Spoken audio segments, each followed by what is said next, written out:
పోలవరం ప్రాజెక్టులో ఉన్న ఇంటెన్షను వాటిలో ఎన్ని నెరవేరుస్తున్నారో క్లారిటీ కావాలి. చాలా తెలివిగా మోసం చేస్తున్నారు ఆంధ్ర రాష్ట్ర ప్రజలను. చంద్రబాబు గారైనా, పవన్ కళ్యాణ్ గారైనా, జగన్మోహన్ రెడ్డి గారైనా ఎట్లయితే ప్రత్యేక హోదా గొంతు పిసికి చంపేశారు, ఈ ముగ్గురు నాయకులు ఆంధ్ర రాష్ట్రానికి నాయకులుగా ఉండి ఇప్పుడు ప్రత్యేక హోదా అన్న ఊసే లేదు వీళ్ళ నోట్లో నుండి. ఎవరూ మాట్లాడరు. మన బిడ్డల భవిష్యత్ ఏమిటి ఎవరికీ తెలియదు. వాళ్ళ అధికారంలో ఉంటే చాలన్నట్టుగా వ్యవహరిస్తున్నారు. ఎలాగైతే ప్రత్యేక హోదాను చంపేశారో పోలవరం ప్రాజెక్టును కూడా చంపే కుట్ర జరుగుతుంది.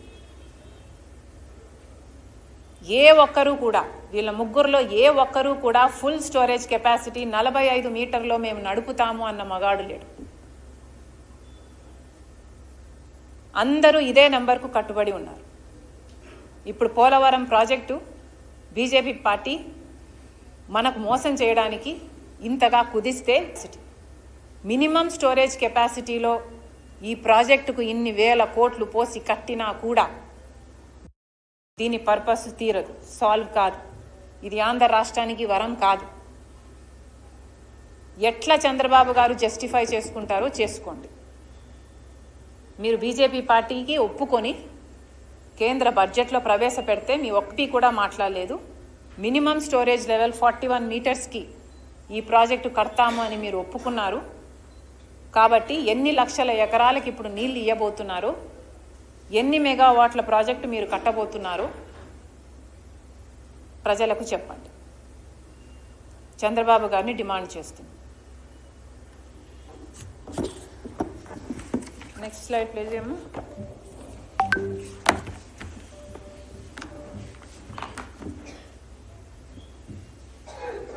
సో ఎందుకు కుదించారు అంటే, ఈ ప్రాజెక్ట్ హైటు బీజేపీ పార్టీ ఎందుకు కుదించిందో కూడా ఒక్క మాట ఎక్స్ప్లెయిన్ చేస్తాను నేను. కుదించడానికి కారణం ఏమిటి అంటే, ఇది 45 meters full capacity, full storage కెపాసిటీలో గనక ఈ ప్రాజెక్ట్ రన్ అయితే ఎక్కువ మంది ఫ్యామిలీస్కి రీహాబ్ క్రియేట్ చేయాలి. R&R ప్యాకేజెస్ ఎక్కువ మంది ఫ్యామిలీస్కి ఇవ్వాల్సి ఉంటుంది. అంటే కాస్ట్ అంత ఎక్కువ అవుతుంది.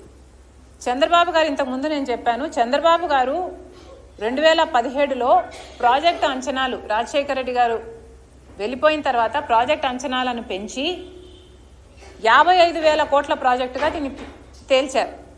ఈ 55,000 కోట్లకు గాను 33,000 కోట్ల రూపాయలు R&R ప్యాకేజీ.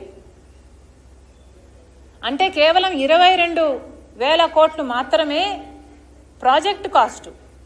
అంటే ఈ ప్రాజెక్ట్లో R&R కాస్టే ఎక్కువ. Rehabilitation and resettlement for those affected, భూములు కోల్పోతున్న వాళ్ళు, ఇస్తున్న వాళ్ళు, వాళ్ళ రీహాబ్ 33,000 కోట్ల రూపాయలు R&Rదే. కాబట్టి ఎక్కువ స్టోరేజ్ కెపాసిటీ అయితే ఎక్కువ ఫ్యామిలీస్ ఎఫెక్ట్ అవుతాయి, ఎక్కువ కాంపన్సేషన్ ఇవ్వాలి. అదే ప్రాజెక్టు వాటర్ స్టోరేజ్ లెవెల్ని తగ్గిస్తే అన్ని ఫ్యామిలీస్ ఎఫెక్ట్ కావు. R&R ఇవ్వాల్సిన కుటుంబాలు తక్కువ అవుతాయి.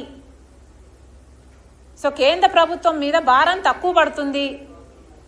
మేము అంత డబ్బు ఇవ్వాల్సిన పని లేదు అని బీజేపీ ఆలోచన. ఇక్కడ చూస్తే ఆ 9th లైన్ చూస్తే హైలైట్ చేసింది, total number of affected families 41 మీటర్స్లో ప్రాజెక్టు కడితే 20,000 కుటుంబాలు, అబవ్ 41 మీటర్స్ అంటే 45 మీటర్స్ స్టోరేజ్ కెపాసిటీలో ప్రాజెక్టు నడిపితే 85,000 కుటుంబాలు, టోటల్ 1,06,000 ఫ్యామిలీస్. సో ఈ సెకండ్ లైన్ ఉందే అబవ్ 41 అన్నది, అంటే అది 45. ఈ 85,000 కుటుంబాలను తగ్గించడానికి మేము అంతే కడతాము అంటున్నారు. రాజశేఖర రెడ్డి గారు, చంద్రబాబు గారు అందరూ కలిపి ఆల్రెడీ రీహాబ్కి ఇచ్చేసిన కుటుంబాలు 11,000 కుటుంబాలు. సో బ్యాలెన్స్ ఉన్న కుటుంబాలు అక్కడ 9,000 మాత్రమే ఉన్నారు. కానీ ఈ 45 మీటర్స్లో కడితే 85,000 కుటుంబాలు ఇంకా బ్యాలెన్స్లో ఉన్నారు. అంటే ఇంకా బ్యాలెన్స్ 45 మీటర్స్లో కనుక వాటర్ స్టోరేజ్ కెపాసిటీలో ఈ ప్రాజెక్ట్ నడుస్తే ఇంకా 94,000 కుటుంబాలకి రీహాబ్ ఇవ్వాల్సి ఉంటుంది, R&R సెటిల్మెంట్ ఇవ్వాల్సి ఉంటుంది. ఈ 85,000 కుటుంబాలను తప్పించుకోవడానికే వీళ్ళందరూ కలిపి ప్రాజెక్టును కూనీ చేస్తున్నారు. సో వీళ్ళ లాజిక్ ఏమిటి? ఈ 85,000 కుటుంబాలకి ఇవ్వాల్సిన పని లేదు అన్నది. కానీ వాస్తవంగా అక్కడ ఏం జరుగుతుందంటే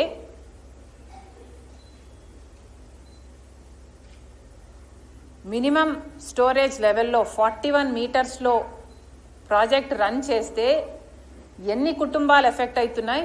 20,000 కుటుంబాలు ఎఫెక్ట్ అవుతున్నాయి. అదే స్టోరేజ్ లెవెల్ ఎక్కువ అయితే 85,000 కుటుంబాలు ఎఫెక్ట్ అవుతున్నాయి.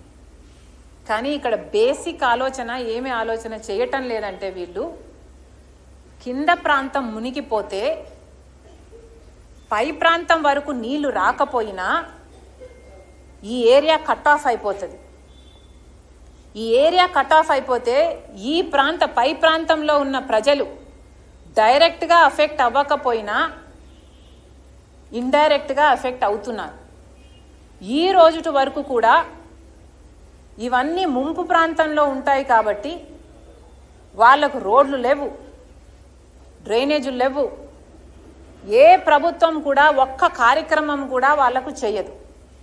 క్రాప్ లోన్స్ రావు, సబ్సిడీస్ రావు, వాళ్ళకు ఏ ఒక్క లాభము జరగదు, జరగనివ్వటం లేదు. మీరు ఈ కింది ప్రాంతం వాళ్ళని మూవ్ చేసి రీసెటిల్మెంట్ చేసినా కూడా నీళ్ళు ఈ లెవెల్కి వస్తే పై వాళ్ళు ఇంకా అఫెక్టే అవుతారు, పై వాళ్ళ జీవితాలు బొగ్గైపోతాయి. వీళ్ళకి ఏం సమాధానం చెప్తారు? కేవలం వీళ్లకు R&R ప్యాకేజ్ ఇవ్వకుండా ఉండడానికి ఈ ప్రాజెక్టుని ఇలా కూనీ చేస్తున్నారు. వీళ్ళ జీవితాలే మీరు బొగ్గు చేయటం లేదు. ఆంధ్ర రాష్ట్రంలో 30 లక్షల ఎకరాలకు నీళ్ళు ఇచ్చే ప్రాజెక్టుని కూనీ చేసి ఆంధ్ర రాష్ట్ర ప్రజలకు కూడా మోసం చేస్తున్నారు. ఇంతకంటే వివరంగా ఎలా చెప్పాలో నాకు తెలియదు. దయచేసి ఇప్పటికైనా పోలవరం ప్రాజెక్టును యథావిధిగా చేయండి. బీజేపీ చేస్తున్న కుట్రలలో చంద్రబాబు గారు, పవన్ కళ్యాణ్ గారు సపోర్ట్ ఇస్తున్నారు. మీరు కూడా భాగం కాకండి. చేతులు జోడించి అడుగుతున్నాం, ఆంధ్ర రాష్ట్ర ప్రజలకు న్యాయం చేయండి. This is not right. Andhra రాష్ట్ర ప్రజలు మీకు ఓట్లేస్తే మీరు గెలవడమే కాదు, బీజేపీ ప్రభుత్వాన్ని కూడా మీరు నిలబెడుతున్నారు. అలాంటప్పుడు బీజేపీ మనకు స్పెషల్ స్టేటస్ ఇవ్వలేదు, ఒక్క వాగ్దానం నిలబెట్టుకోలేదు. కనీసం ఇదన్నా పోలవరం ప్రాజెక్ట్ అయినా యథావిధిగా ఫుల్ స్టోరేజ్ కెపాసిటీలో కట్టాల్సిన బాధ్యత బీజేపీకి ఉంది. మీరు కాంప్రమైజ్ అవ్వద్దని మళ్ళీ మళ్ళీ కాంగ్రెస్ పార్టీ డిమాండ్ చేస్తుంది.